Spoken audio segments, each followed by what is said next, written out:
Hey guys, Tony Schiavone. Need to call a timeout real quick. Wanted to tell your listeners what I've been telling What Happened When listeners for a while now about all the cool things happening over on adfreeshows.com. On a brand new edition of Insiders, Gary Juster sits down with Conrad to discuss his decades spent behind the scenes in AWA, NWA, WCW, and ROH. I don't think it was a battle with Eric so much on TV versus house shows. It was a matter of, if they're not making money, we got to figure out, something else. We just can't let it bleed like that. We go one-on-one with WWE Hall of Famer Teddy Long as he joins Mike Chioda for a special edition of Monday Mailbag. And so I'm tired, man. I'm really tired, but I don't want to let Mike drive because I already know, I already know how he drives. So anyway, I just couldn't take it no further. So I said, Mike, go ahead and, take us in. So I got in, let Mike start driving. I guess, man, I went right to sleep because I was tired. So I guess maybe 10 minutes into that ride, all of a sudden I wake up, we're like in a tailspin. Royal Rumble season is here, and we watch back the most memorable Rumble of all time, featuring the most iconic robe of all time, alongside the Nature Boy himself. There was only one Olivia Walker. She was classic. And but I just, out of nowhere, I just decided to pick that color in black. Here's the deal. I've never had a great physique, and that black makes you look leaner. So black on black, black boots. So I went to black a lot after about the age of 41. That's very simple, honest answer. That's just a small taste of what we got waiting for you. With 4 levels to choose from, see for yourself why Ad-Free Shows is the best value in wrestling today. Sign up now at adfreeshows.com.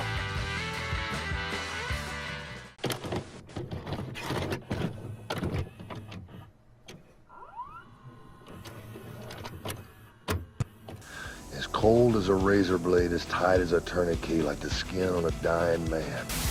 I don't want a piece of the world. I want the whole world. I make my own rules because it's much easier that way. Trust me.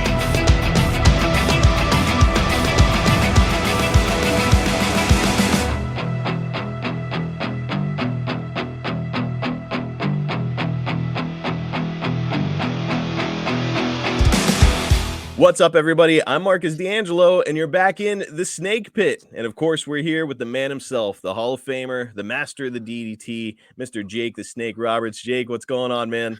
Man, I'm ready to twist this up, man. I can't wait to hear these questions. I hope somebody give me some good ones and not the old, hey, where's your snake at, man? God almighty. If I hear that again, I'm going to choke whoever did it. Man, it's, our listeners brought it again. Consistently, they've been bringing some fantastic questions. Good. We got a ton of them, and we're going to do our best to get to as many as we possibly can. A plethora, and man, a wide variety, some weird ones, some cool ones, good, interesting ones, man. I love this because we get to hear stories from you that we frankly never get to hear as fans. So man, I'm psyched. But hey, look, before we get going on that, I do want to ask you, by the time this episode drops, the matchup for the Super Bowl is going to be decided. So based on how things have gone so far in the playoffs, Jake, what two teams do you think are going to be left standing? Dallas and Kansas City. Dallas and Kansas. I love hearing that. I'm wearing my Cowboys hat now. We're both Cowboys fans, and man, it's about time for America's team to rise up. Hell yeah. Well, so Dallas and Kansas City, that Patrick Mahomes is a tough customer. You think Dallas goes over? Wow. That's a tough one, but I think it's time. It's the team of destiny, right? Yeah, I think so, man. If they don't do it this year, oh, man, I can't see them. How are you going to make them any better than they are? I mean, really, on paper. You put it on paper and you look at it and you go, damn, they got all these superstars, man. Oh, man, on defense, on offense. Christ, it's just unbelievable. And T.Y. Hilton stepped up. Yep. Yeah, man, that's really cool. I'm really happy to see him getting the shot back in there. He certainly deserves it from what he's shown me. Yeah, and finally, he's a legend in his own right. He'll get a chance to win a Super Bowl ring, hopefully. And man, I mean, as we're recording this, they just slayed the dragon that is Tom Brady, who they have not been able to beat. They just got him. So who knows, man? They're rolling. They are rolling, man. Let's just keep on rolling. Hey, fingers crossed. All right, that was my question for the week. Let's see what your fans have had to ask about. All right, let's do it. All right, let's let me get ready. Yeah, okay. limber up. Here we go. The first question is from Festerfink, great name on Twitter, who asks, "Who is the craziest fan that you've ever met?" We talked about like a stalker type thing last week, but craziest fan. Craziest fan, man. There's a guy out in California that goes to all the pay-per-views out that on the West Coast. And this guy, unfortunately, is a Hulkamaniac. Ugh. And he is the loudest son of a bitch. You can hear his voice. He'll come to a Comic-Con and you can hear him all over the building. What you going to do? You know, oh my God. You just want to choke the son of a bitch. And he came to a signing of mine, man, and it was so bad. He was so loud that I finally told him, I said, look, bring that guy to the front of the line, let me sign his stuff, and then throw his freaking ass out. Because he was pissing people off, man. Right. He was just so loud. You know, Jake Roberts, the Hulkster. You know, he just kept on going and going, and you couldn't even talk. Yeah, he was the loudest, man. Man, I'm sure, you know, it's been what, like 40 years that you've been in this business. I'm sure you've run across some really strange characters. My God. But, you know, so for every terrible fan, there's probably 10 great ones that you get to He's a meet. great fan, you know. I mean, he supports wrestling, you know, 100%, but he's just taking it. He's got some mental issues, no doubt. Ah, you know? okay. And that's one of the reasons I kind of forgive him, too. He's not all there. He's not the sharpest knife in the drawer, you know. But, you know, there's a line that when you cross it, man, it's just too much. And he goes too much. That's it, man. And I think a lot of people forget, you know, they think that you are the character that you portray on TV. God. And, you know, they kind of approach you in that respect. But, man, you're a guy. And you just trying to get by, man. Just want to do your job just like anybody else. Hell yeah, man. All right, next up, we've got John James. Do you think animals coming into the ring like Damien and Frankie are missing in wrestling today? Who do you think would benefit from one, if anyone? I don't think they're being missed. I mean, and I don't think with today's characters that it really works. The characters don't come across that strong as their counterpart would be, you know. Right. And they're not going to let a snake back in the ring. Period. Television won't allow it. Ah. You know, we found that out at AEW. So, remind me, what happened at AEW with the snake? You tried to well, bring it? I put it out. I put it out, and I put it on Roja's wife. Oh, that's right. Yeah, that I crawled all over myself, and I had to be sure that when I crawled on top of her, that I didn't touch her. Who put that out there? They said, "Don't do it, man. TV won't allow it." Wow. TBS would not allow it. So we got the snake out, and they were really pissed off that we used the snake. I guess they told us that that wasn't going to be allowed, but we tried to do it anyway, and they came down hard. Man, that stinks because it is a pretty iconic part of your character, and it would certainly add something. Do you think you could have it in like pre-tape promos? I don't know. They talked about spending the money to come up with a mechanical one. Really? Yeah, which was going to be really expensive. You know, to have a snake move like a snake and come up and open its mouth and all that shit, you know. Which I would love that. Man. Hell yeah. You wouldn't have to travel with it, though, would you? Oh, man, I wouldn't mind traveling with that. Put it in a small suitcase and throw it overhead. I guess you don't have to feed it. Snakes on a plane all over again. Mechanical snake. You heard it here on the Snake Pit. That is wild. Enough. All right, next up we've got ad-free shows member Ben Jones, and he asks, if you had won a world title, what promotion would you have hoped it would be for? Who would you want to beat for it?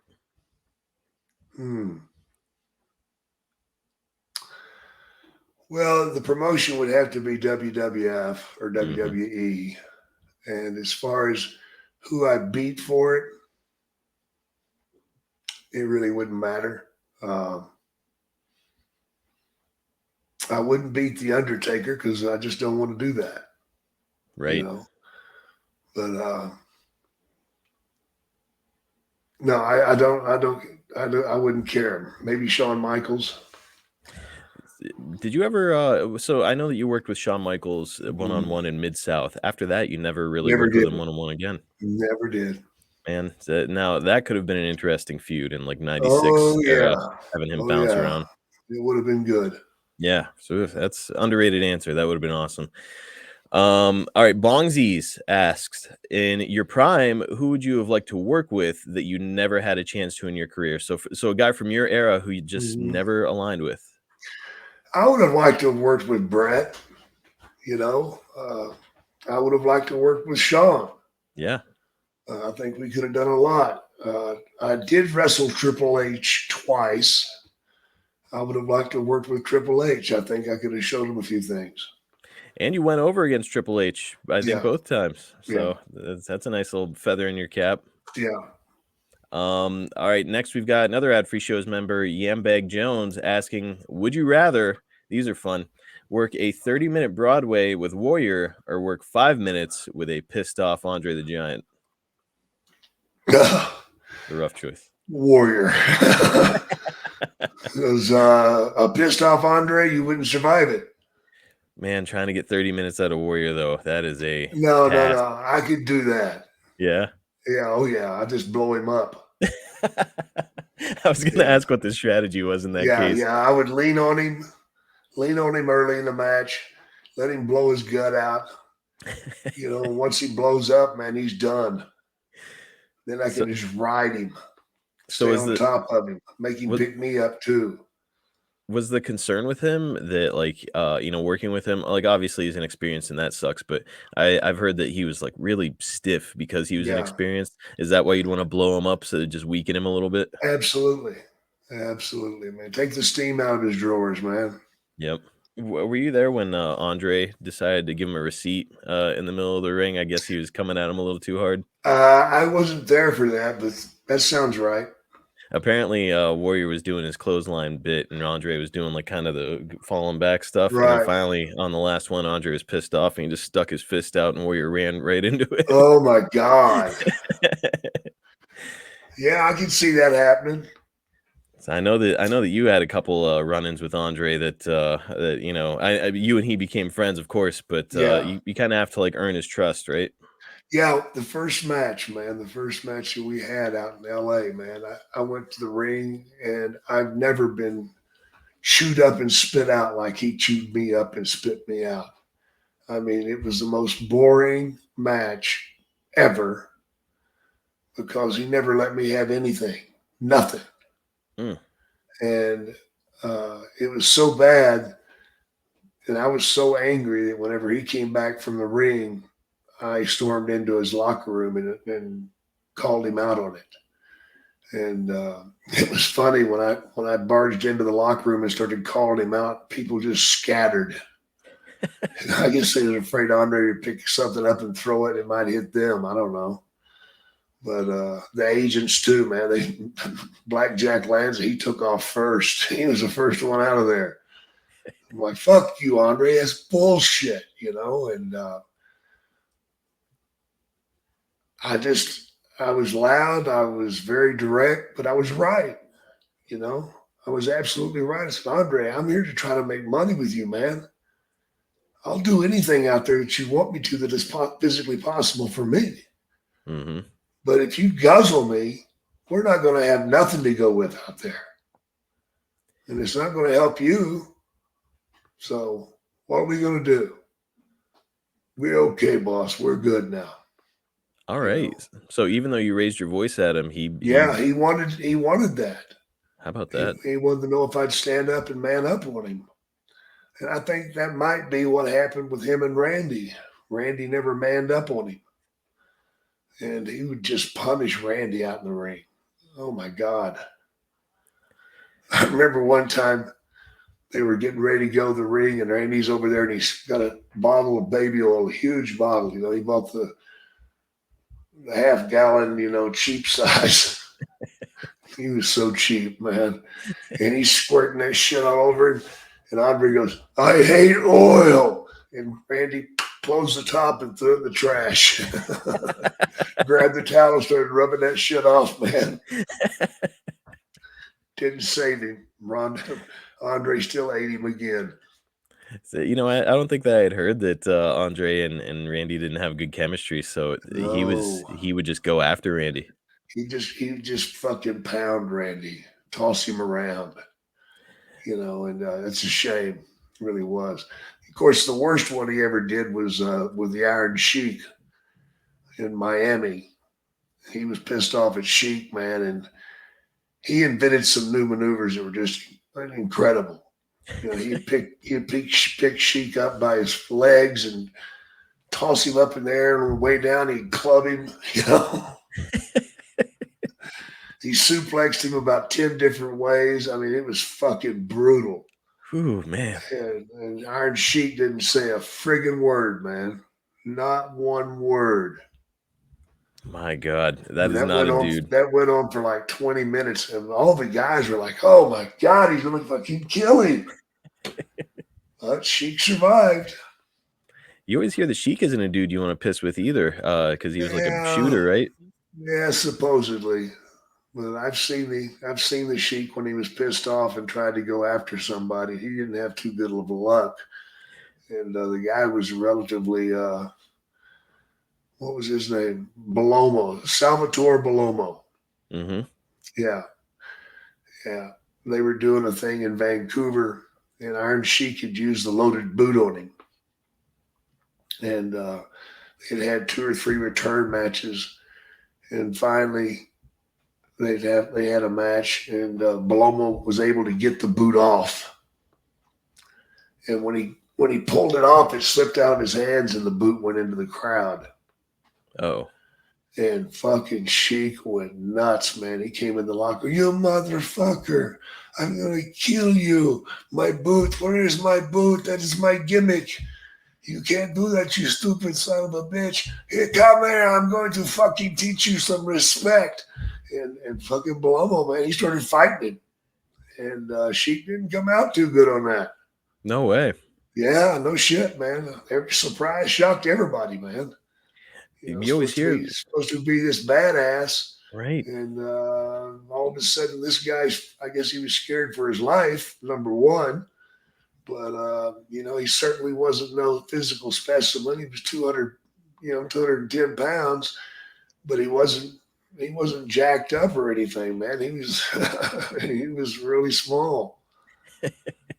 Salvatore Bellomo. Yeah. It just goes to show you never know who you're pissing with. No, you don't, man. No, you don't.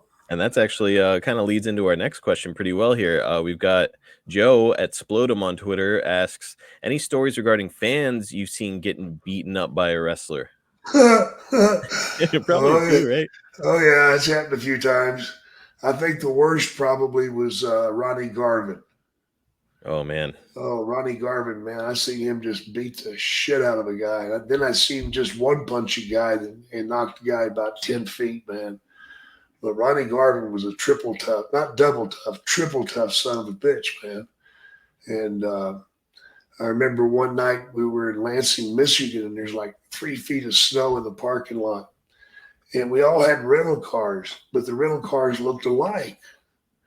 And this guy went out in the parking lot, and I was outside smoking a cigarette, and I said, hey, you better not bother that car, because that's mine and the Warriors car. You hear me, you son of a bitch? You fuck with that car, I'm going to find you. Of course, it wasn't our car. It was Ronnie's car. And the guy broke the side view mirror off of it. Oh, no. Yeah. And so when Ronnie come out and seen the fucking mirror and he seen the guy, he goes, what the fuck? And the guy goes, yeah, it's the Warriors car. I fucking got it. You did this? Yeah, man, it's funny, isn't it? You fucking asshole. And Ronnie just started pounding him, man. And the guy got away from Ronnie and took off running on his hands and knees, man. And Ronnie got in the car and he's chased him in the parking lot with his car, trying to run over him. Oh my God. The guy was bleeding his ass off, man. Ronnie, well, he fucked him up, man. So, all right, I'm not going to mess around with Ronnie Garvin because I No, bet he's still a sir. badass today. What about you, Jake? Did you ever have to take matters into your own hands with a fan? Oh, I know yeah. we kind of talked about that last week a little, but different Yeah. circumstances. I guess the scariest thing probably was when we were in Mexico City. And Sensational Sherry and I were down there. And we were in the Bull Arena. There's like 55,000 people. Mm-hmm. And during the last match, I stepped over the barricade and clubbed Conan, who was their star. Yes. And then I clubbed his opponent. Actually, I clubbed his opponent twice. It was the first time he didn't go down, but that second time, he went down. I broke his nose, man. He went down, so I threw him in the ring for Conan to beat him. But the people rioted over it. And so here's me and Sensational Sherry, and we've got like 75 yards to get to the locker room. And we're having to fight our way back through the crowd. Oof. And I mean, I probably knocked out 4 or 5 guys. Mm-hmm. I mean, they went down and didn't move, but I hit a bunch of them. Yeah. I hit a bunch of them, man. But the only thing that pissed me off is Sherry fucking knocked more guys out than I did. God damn, she could fight. Ooh, man. It was scary too. You know, whenever I'm hitting a guy, I'm quiet. But Sherry, she was shrieking and screaming, you son of a, I'll kill you, you motherfucker. It was, oh my God. I'm like, Sherry, slow down, stop, Sherry, stop. You know, let me have a couple. You know, no way. Man, she was nothing to mess with. Oh, hell no, man. I love that girl. Yeah, gosh, gone too soon. What a huge star in our industry. I'm glad she got to go into the Hall of Fame though before she passed. I remember another guy in where was that at? Billings, Montana. The Honky Tonk Man was singing his song, you know, before the match. And just for a rib, I said, I'm not going out yet. I'm going to make him sing it one more time. Well, hell, when he sang it the second time, the people really started booing his ass. And to the point that the promoter said, let him sing it one more time. You know? He started singing it that third time, and 2 fans jumped in the ring and jumped him. Hell, I had to go out there and save his ass, man. I went out there and I clubbed a couple of them, accidentally hit him, you know. Right. So Honky didn't get his ass kicked. But I think the scariest one for me, besides the Mexico City, that's just insane when you have a riot.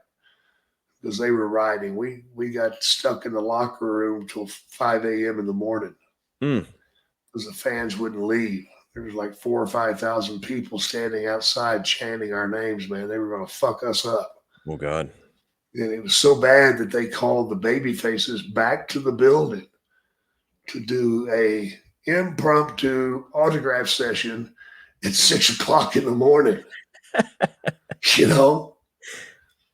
And once they announced that, the fans started going over to that area, and we were able to get out. But so you'd been stuck there all night. Oh yeah, with an old timer named Pedro Aguayo. Mm-hmm. He was the only one that stuck around with us, and we sat there and drank 2 bottles of tequila. Oh man, I was so sick that next day, brother. Oh. And when I seen him, he was fine, man. That really hurt, you know. Oh, man. He's jumping around. He's happy. He didn't have a hangover or nothing. I'm over there like, oh, fuck. Oh, I'm going to puke, man. Oh, I'm so sick. Please help me. You know. Oh, it Good was Lord. bad, man.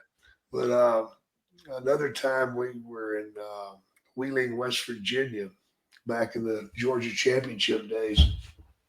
and I was wrestling Ronnie Garvin, and I'd thrown him out on the floor, and I ran him into the guardrail a couple of times.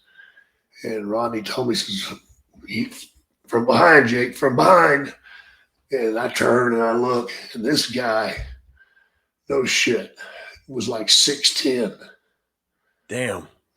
375 pounds, just a great big old redneck son of a bitch, man. Had on overalls, the whole bit, man. And he's like, "You quit hitting him.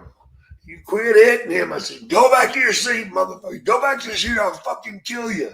You gotta throw your bluff in, man. Right. I don't want to fucking kill you, kid, but I'll fuck you up, man. Go back to your seat. I turn around and I hit Ronnie one more time. Ronnie says, now. And I just turned and I threw everything I fucking had, man. I mean, I strained my toenails. I was training so hard.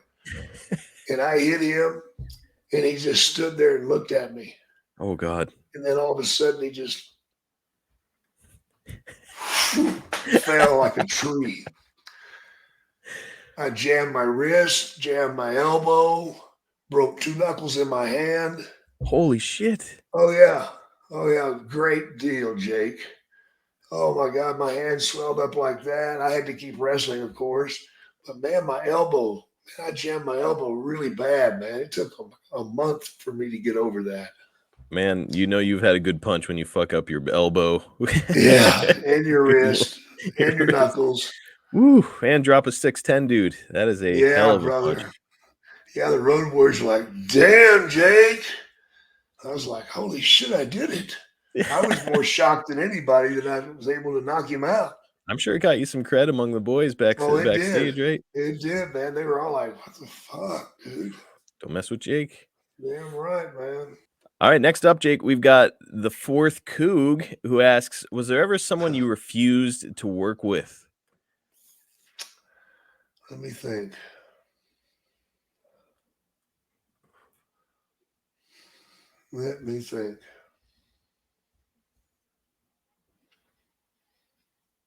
Yes. Yeah. Who was it? Vader, really? Yeah. So what happened between the two of you? Oh, he broke my sternum. And I asked him, "What the hell's going on with you, man? What the hell happened out there?" And he's like, "I'm sorry, Jake. I just get so excited because the people are so into you, man. And they were all just really amped up. And I just lost control." Really? Oh. And I had to take 2 months off. Was that the King of the Ring? Yeah. Wow. 2 months. So then I wrestled him again. And what happened? He broke my sternum again. Holy shit. Crushing me in the corner. And the second time wasn't near as bad. But they came to me about 6 weeks later and they wanted me to wrestle him. I said, "Fuck no, I'm not wrestling him. Find somebody else to get in the ring with him. I'm not doing it." Man, once is enough. Yeah. Let alone twice. Man. I don't blame you, man. Holy shit. Stupid. What it was fucking stupid. We could have made a lot of money together. No doubt about it. But because as he said, you're over as a baby face. He was certainly over as a heel, and you guys could have had a hell of a program. Could have had a hell of a run, man. But there's no excuse for that. For a guy not to have control, there's no excuse for that. None at all. Well, Jake, let's take a quick time out and talk about a couple of some folks that I know you love, and certainly I love. We're talking, of course, about Jimmy's Famous Seafood. Oh, hell yeah. Baltimore. Dude, the Super Bowl is almost here, and what could possibly make your Super Bowl party better than having some of Jimmy's Famous Seafood brought straight to your door? I'm doing it, man. I'd have to. I'm going for ribs and crab cakes. Oh, ribs and crab cakes. And buddy, that's just part of what they have over there at Jimmy's Famous Seafood. They got everything. That's everything. And not just, they don't just have everything, they've got the best of everything. Crab cakes, soups, chowders, oysters, signature steaks, desserts, gluten-free items. And I know what you're thinking, Jake, a steak from a seafood place? Well, oh yeah, guys, Jimmy's has got the best of the best in every category. So why not treat yourself to a little surf and turf, right? They can make steaks just as well as anything. And by the way, they've been in business for over 40 years and have been featured on diners, dine-ins, and dives, Beat Bobby Flay, and much more. And Jake, our listeners across the country can enjoy what Jimmy's has to offer because they can ship food nationwide. Can you believe that? Oh, that's crazy, man. Dude, I know. I'm doing it for the Super Bowl.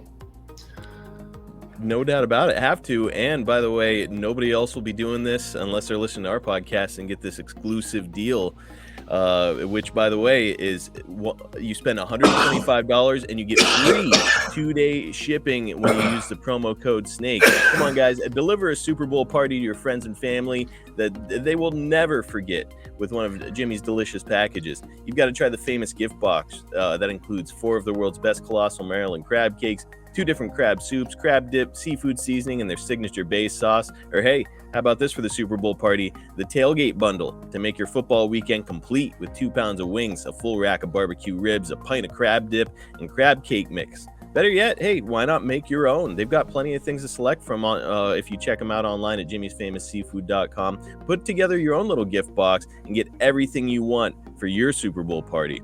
And guess what, man? It gets even better. Right now, our listeners can enjoy free 2-day shipping nationwide on orders over $125. All you have to do is go to jimmysfamousseafood.com and use promo code SNAKE. That's jimmysfamousseafood.com and the promo code SNAKE, SNAKE, and you get free 2-day shipping nationwide. Support our podcast. Get some great food brought right to your door with only 2 days shipping. One more time, that's jimmysfamousseafood.com and the promo code is SNAKE. All right, Get Jake. no better. It does not get any better. And it doesn't get any better than Ask Jake Anything. We've got plenty more. Let's keep on rolling. Let's do it. All right, Jake, AFL3 asks, what's your favorite road song? Oh, it's got to be, oh my God, hold on. Turn the Page by Bob Seger.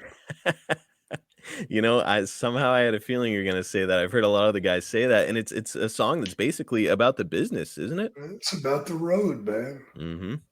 About having to deal with people when you go into a place and you get the stares and everybody's looking at you and you don't know what the hell they're thinking. You know, I mean, I've been in some places, brother, that I'm scared for my life, man. You know, going to a place at 3 o'clock in the morning, needing gas, and there's 3 or 4 guys over on the side going, fuck, I get to whip his ass. Mm-hmm. You know, and it's like, oh, shit, here we go, man. I mean, some under close calls.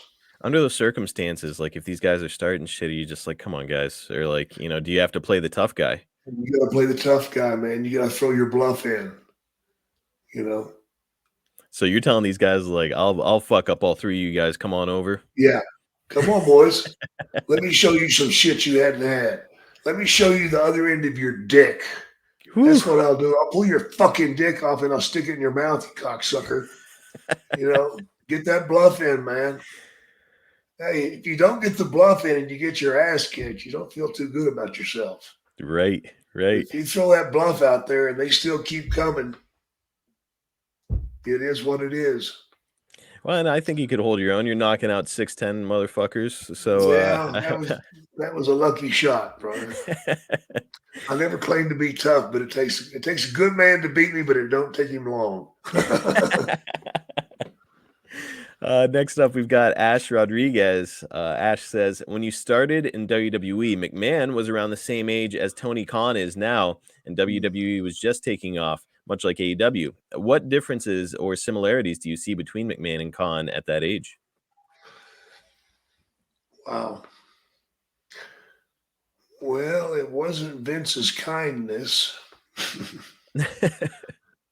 Tony Khan's very kind. You know, they're completely 2 different animals. Yeah. They really are. Vince was a guy that surrounded himself with people that knew what the fuck to do. You know what I mean? Mm-hmm. Whereas Tony Khan already knows what the fuck to do. Yes. He's much wiser as far as the wrestling business goes, way more than Vince McMahon. You know, he can quote you stuff from 30 years ago, brother, and give it to you move by move. Wow. He's an amazing, amazing man. I don't know that I've ever met anybody any smarter than him. I really don't think I have. Man, a true student of the game. And, this question really makes me kind of think of another question. It's something I've been meaning to ask you, because as we go here, anytime I bring up Vince, it's your response generally isn't favorable. So my question from Marcus here in Pittsburgh is, what is the nature of your relationship like with Vince McMahon overall? It's not there. No. You can't have a real relationship with Vince. Mm. He's not going to let you get that close to him. I think he respects me, and I respect him. Vince did a great thing for wrestling, but he could have done it a whole lot better if he'd just been more fair. If he'd have paid the guys better, Mm-hmm. if he had taken care of the guys after they got busted up. That's my bitch. You're a big billionaire, and you got guys rotting and dying, needing help. Yes. The worst was probably Kamala, Right. who desperately needed help. And he made Vince McMahon a lot of fucking money. He was a big draw. Yes, he was. And for Vince not to reach out and try to help him. Now, I do know that Vince helped Scott Hall.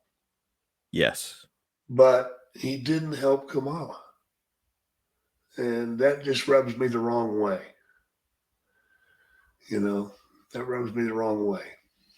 That is odd, especially because, as you said, Kamala was a big draw and this big monster heel, and certainly loyal to Vince McMahon and his brand for many years. Yep.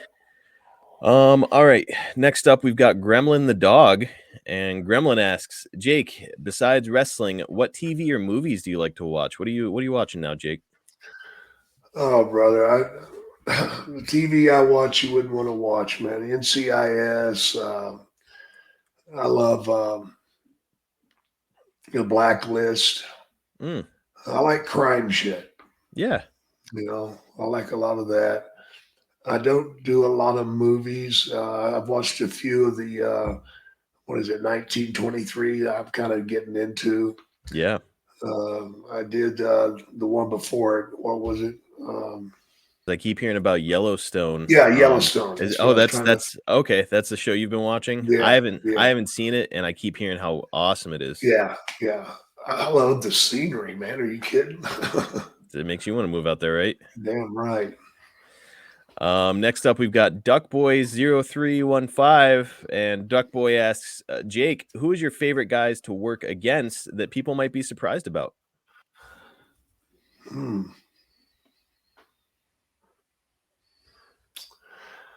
I worked with a lot of damn people, man, and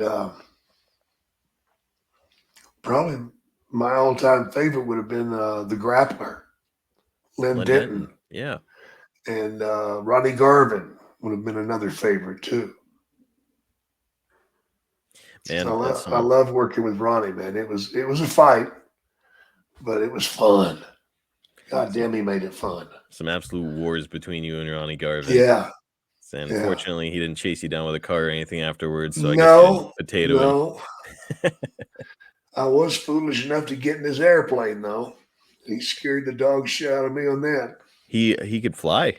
Oh yeah, he has his pilot license, man. He has his own plane. Didn't know that. Yeah. So what was he going upside down and shit? Oh well, we might as well have been. It was him and myself and my wife Cheryl, and we were flying to Altoona, Pennsylvania, and some fog had rolled in.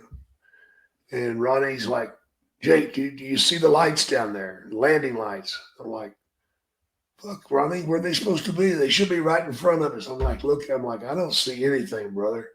He's like, you should be able to see them. We're only about 50 feet off the fucking ground. Oh, God. I'm like, are you fucking kidding me? Fucking trees out here are huge, man.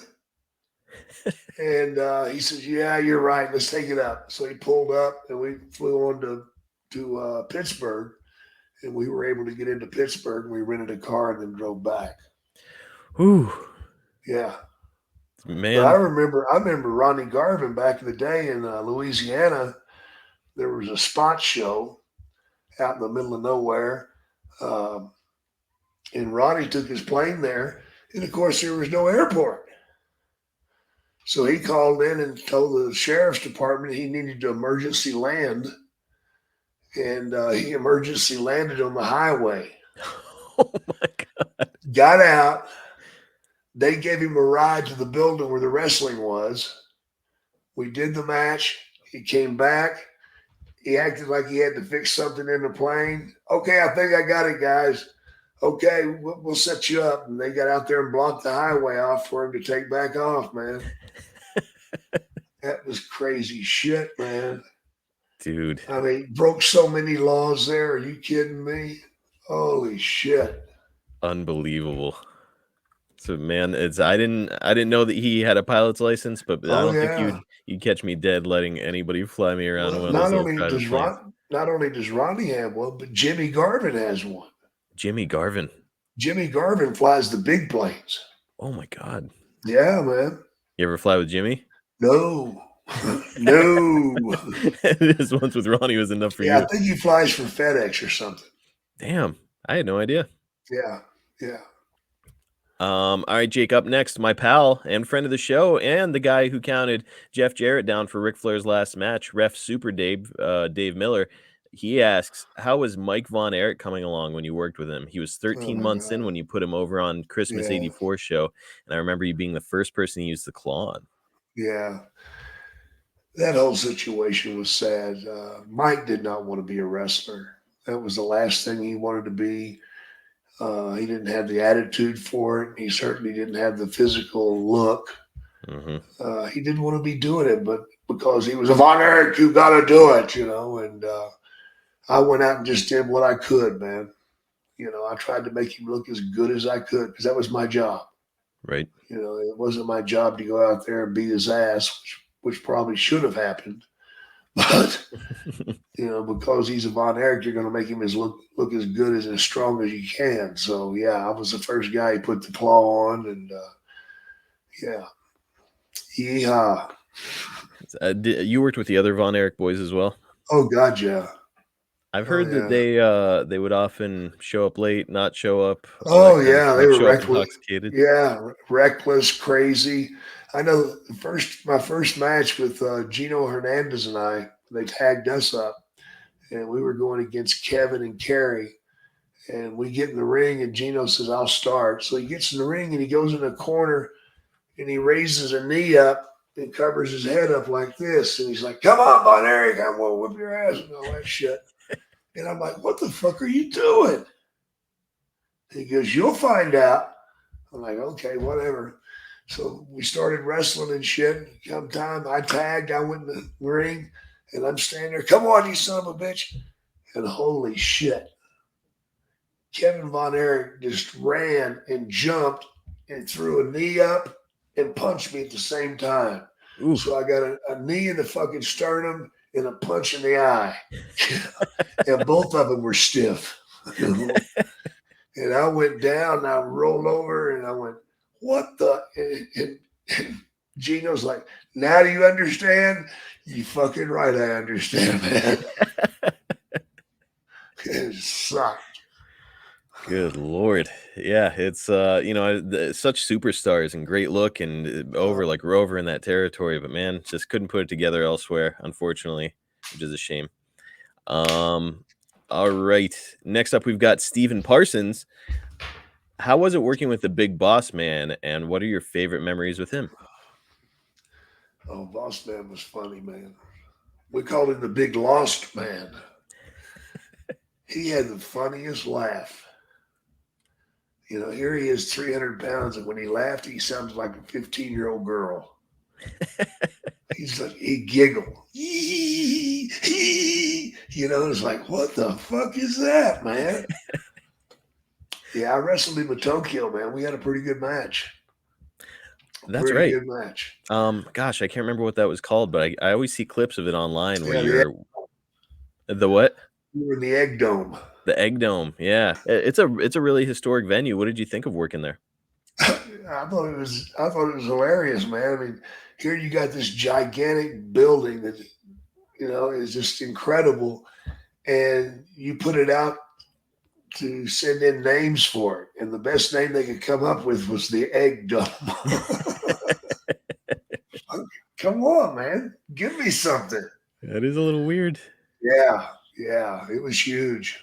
It was huge. Man, it's such a cool venue. A lot of fans, American fans, make the trek overseas just to see that dome in person because it is a spectacle. It is, man. A lot of great things have happened there. Reverend LJ Selena asks, Jake, what's your favorite meal and what's your brand of cigarettes? Cool Filter Kings is my brand of cigarettes. My favorite meal would have to be 8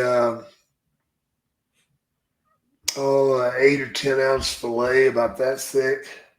Ooh. Cook it rare, very rare. I like for the meat to be blue when I eat it. And throw in a sweet potato, loaded, and a corn on the cob, and I'm set.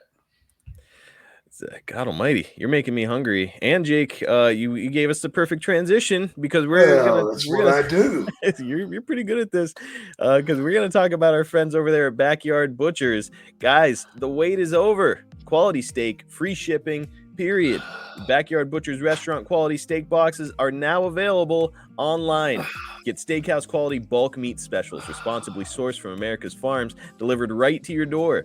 Hey, imagine opening up a box of high-quality meat sent straight to your house and being able to recreate the steakhouse experience right in your own backyard at less than the grocery store prices. Well, that is exactly what you get from Backyard Butchers. Jake, we talked about it. I got my box from Backyard Butchers, and my wife has been putting me to work cooking these steaks. And, dude, when they say restaurant quality, that is no joke.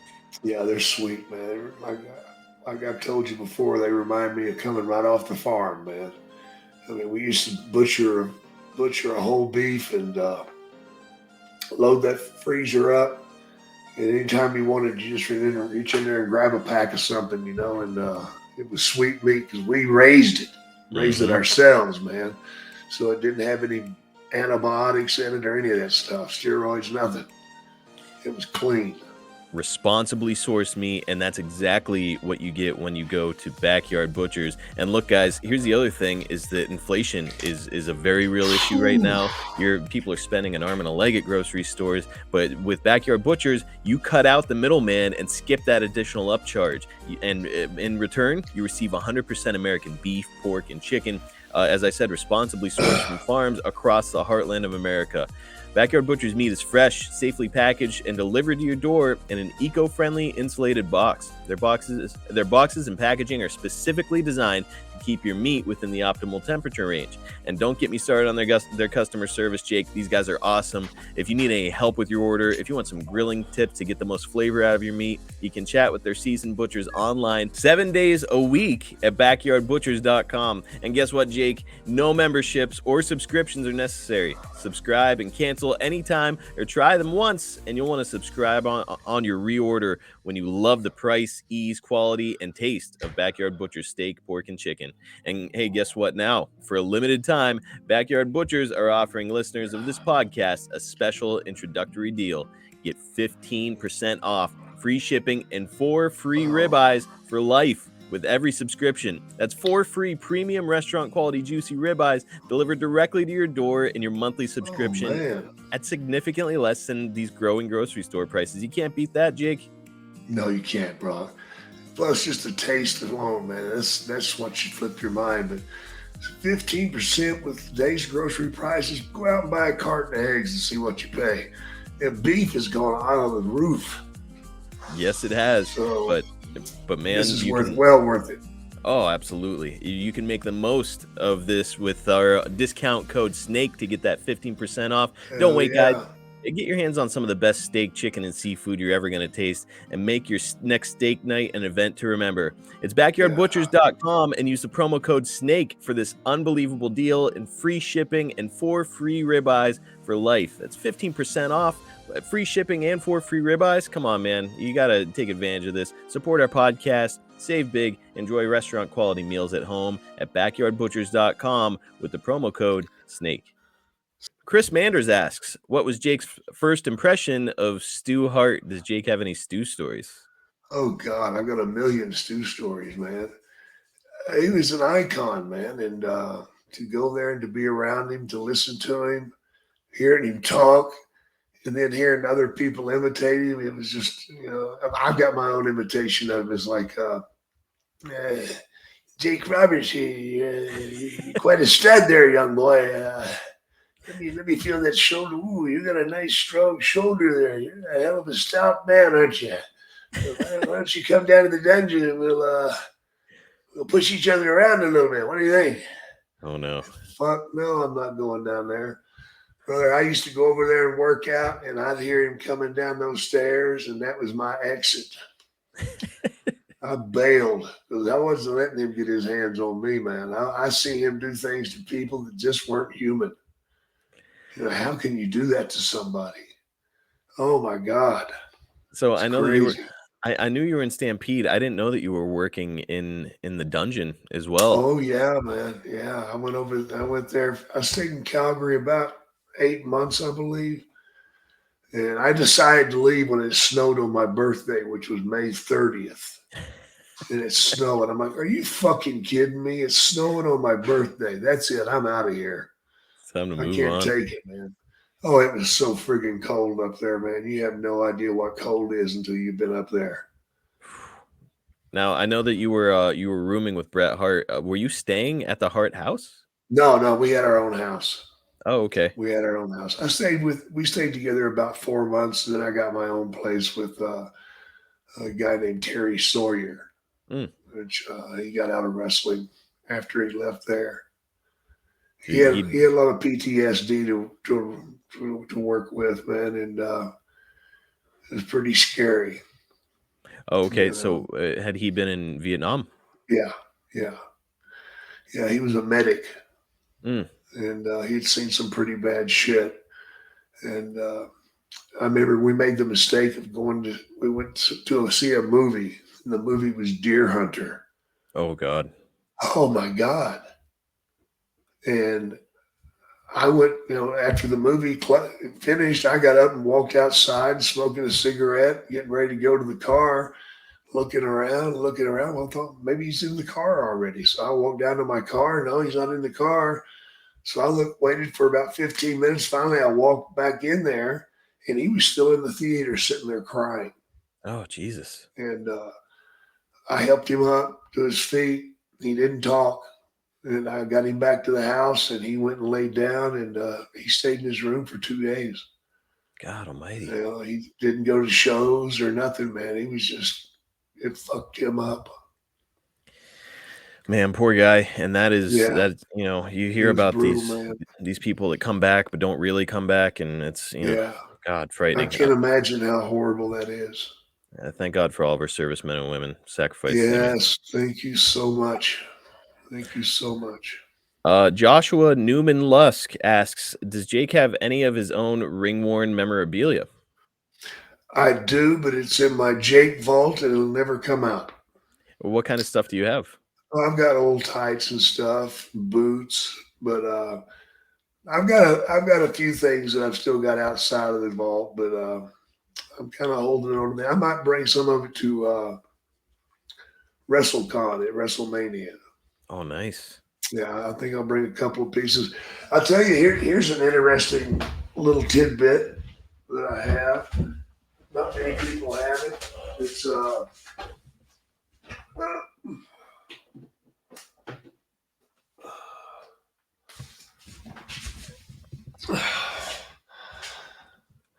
get a look at that.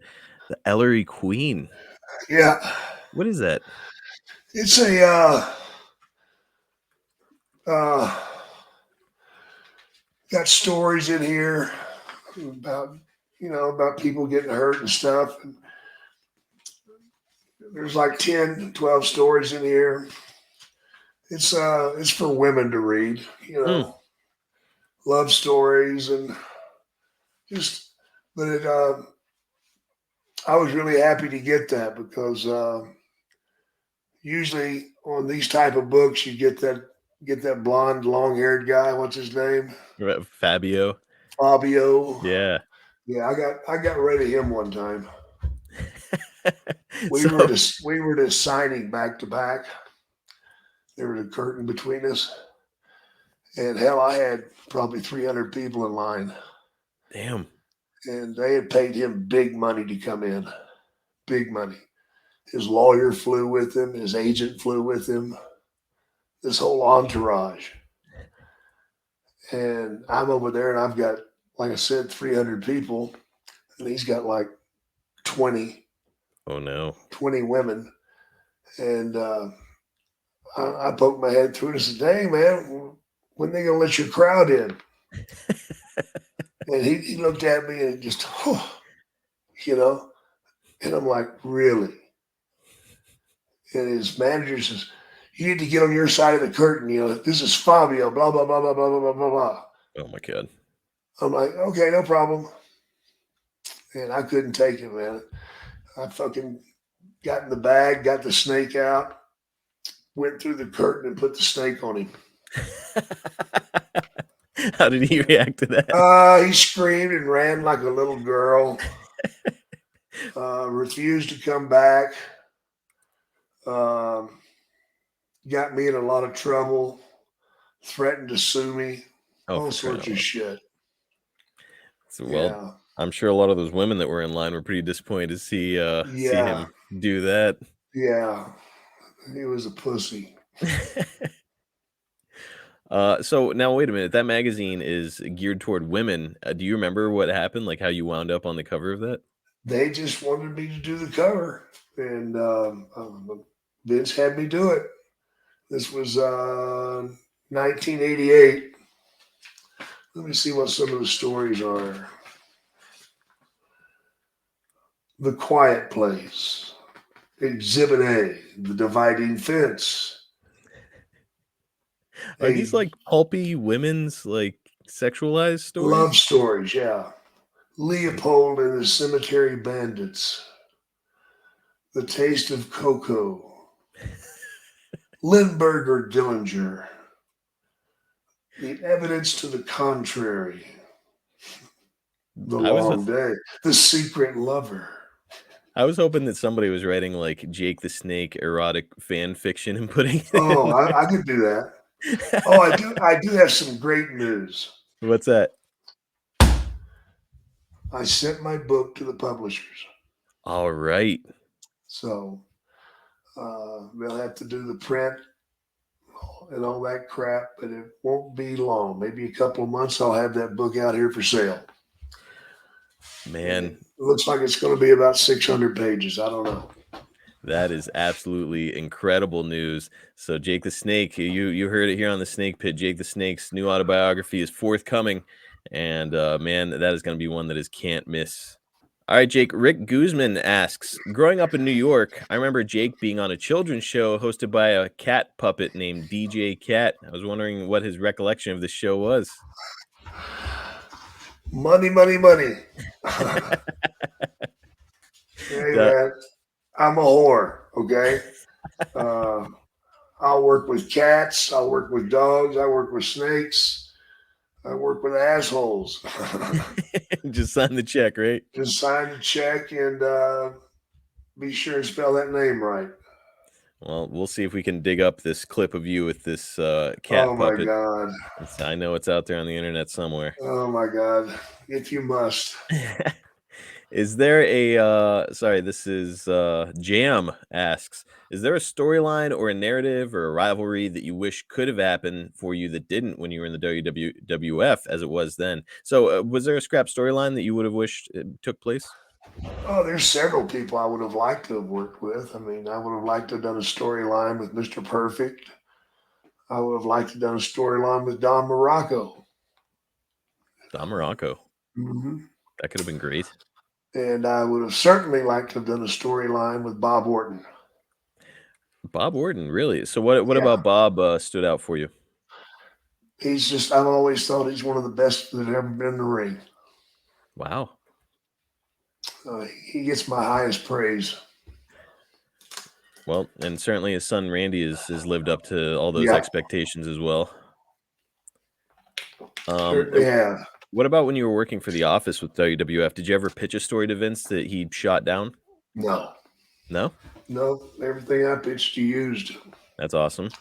The All right. Austin stuff he used. Yeah, all my stuff he went with. So I know that, and fans all know that you were influential in Steve Austin's career due to Yeah. your ideas and booking and whatnot. Yeah. Was there anybody else who, off the top of your head, can you remember any other storylines that you helped to book or put together? Shawn Michaels. Oh, really? Yeah. His stuff with Vader? I'm the one that came up with the idea to go down and have him announce that Shawn has left the building. That's great.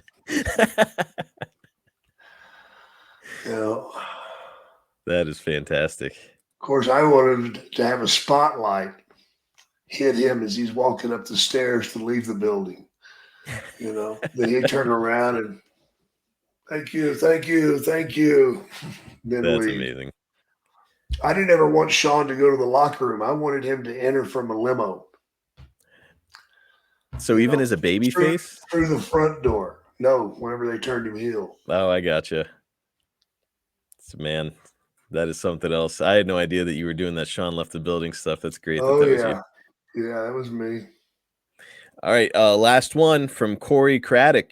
And Corey asks, where did you get your tights for WrestleMania 8? I think that's the only time I've ever seen you wear those airbrush tights.